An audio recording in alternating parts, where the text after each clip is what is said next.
നമസ്കാരം. VCV ന്യൂസിലേക്ക് സ്വാഗതം. ആദ്യം പ്രധാന വാർത്തകൾ. പ്രമാദമായ കുമ്പളങ്ങാട് CT ബിജു വധക്കേസിൽ പ്രതികളായ 8 പേർക്കും ജീവപര്യന്തം തടവ് ശിക്ഷ വിധിച്ചു.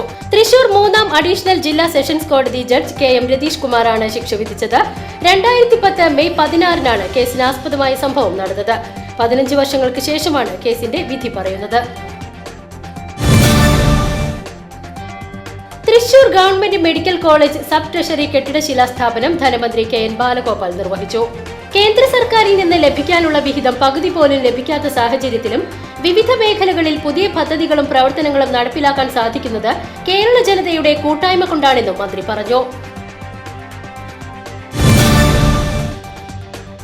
കാലവർഷക്കെടുതിയിൽ ഷൊർണൂർ സർക്കിൾ പരിധിയിൽ 4.2 കോടി രൂപയുടെ നഷ്ടം.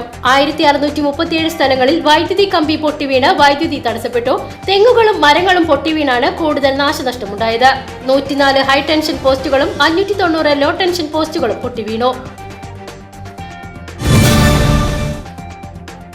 വടക്കാഞ്ചേരി പുഴ നവീകരണം മുടങ്ങിയതിന്റെ ഉത്തരവാദികൾ വടക്കാഞ്ചേരി നഗരസഭയും സേവ്യർ ചിറ്റിലപ്പിള്ളി MLAയുമെന്ന് കോൺഗ്രസിന്റെ ആരോപണം. വടക്കാഞ്ചേരിയുടെ ജനജീവിതത്തെ ആകെ ബാധിക്കുന്ന വെള്ളപ്പൊക്കത്തിന് ശാശ്വത പരിഹാരം കാണാൻ ശ്രമിക്കേണ്ട ജനപ്രതിനിധികൾ ആരും പ്രതികരിക്കുന്നില്ലെന്നും ആരോപണം.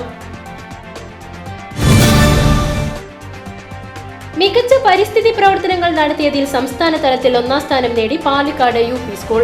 സംസ്ഥാന തലത്തിൽ വിജയികളായ സ്കൂളുകൾക്കുള്ള പുരസ്കാര വിതരണം തിരുവനന്തപുരം ജവഹർ സഹകരണ ഭവൻ വെച്ച് നടന്നു.